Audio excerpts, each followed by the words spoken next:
I'm gonna have to back up. This is gonna be annoying. Phil might even cut this. He might not, I don't know. We'll find out.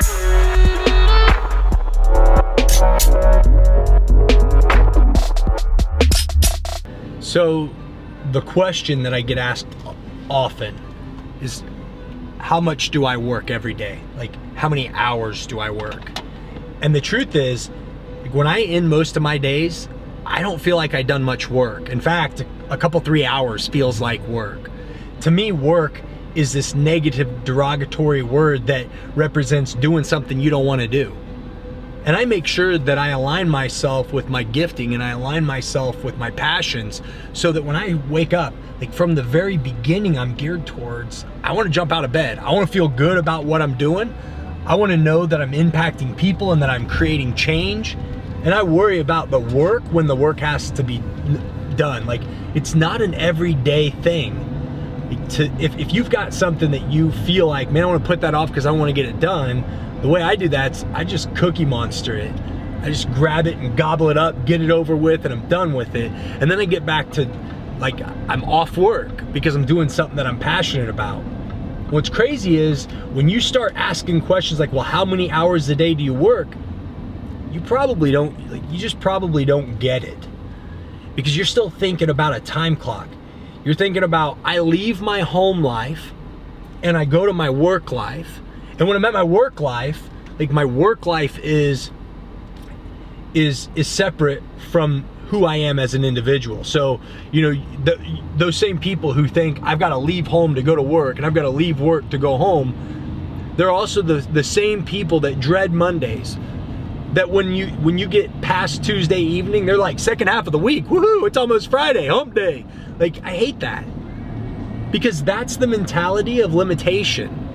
And so when you really want to scale and you want to expand and you want to grow, you have to ask yourself, like, okay, what do I love what I'm doing?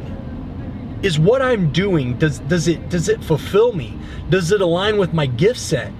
Does it put me in a place where I can help people, where I can benefit people's lives? And if the answer to that's no, then you need to really do a reset and ask yourself what your priorities are. Because if driving that big fancy truck, I see this a lot. I'll pull up, let's take a look at this truck here next to me. This is a Dodge Ram, it's a Hemi 5.7. It's a pretty truck.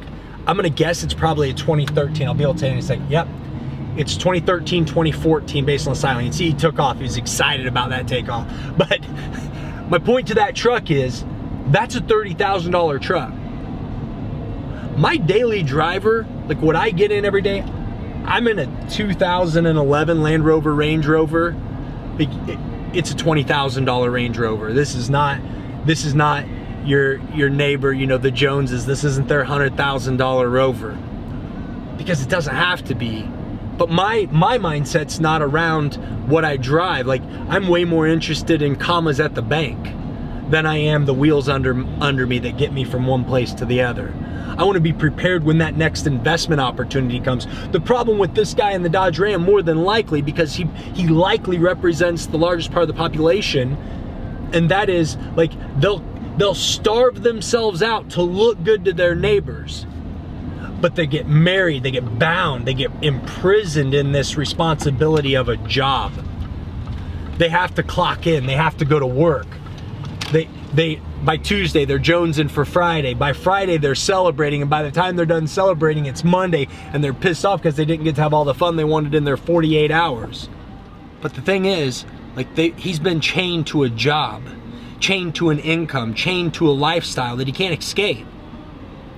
And it doesn't matter where you are. Most people's lifestyles evolve to meet their incomes because they haven't gotten outside of that mental trap of, you don't have to exercise all of your spending ability.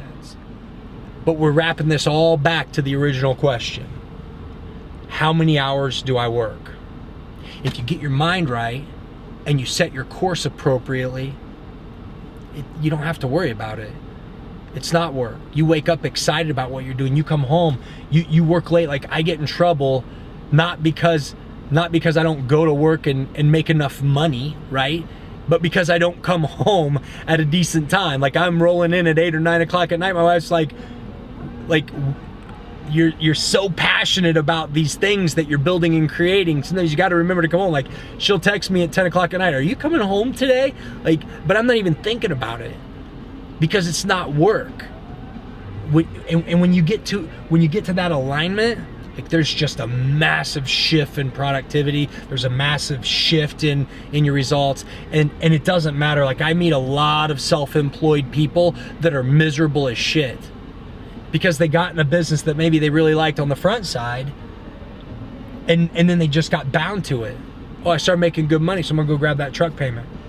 You know, because on the job site, I need to have this great big expensive thing. You know, I was chatting with a young guy at our dealership yesterday, and he came in a little car, and he was literally $4,000 upside down in an $8,000 car that he bought in April. He totally got taken advantage of by some dealership somewhere. He came to our dealership, and the conversation was, I want to trade this. I need a truck.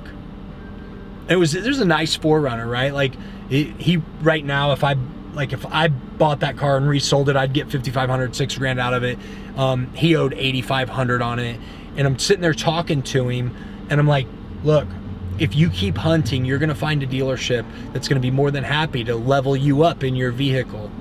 But it's just not smart. Like, wouldn't you feel better 24 months from now pulling into the job site knowing I've almost got that thing paid off? Or does it make you feel better? Unless there's a tax purpose behind it, but when you're an employee, there's typically not. But does it really make you feel better pulling in that? And it's just, you just got to decide where your priorities are.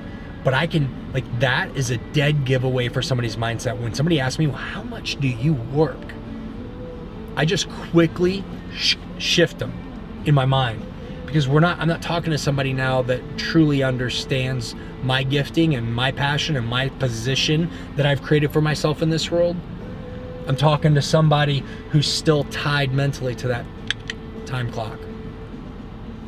Savvy?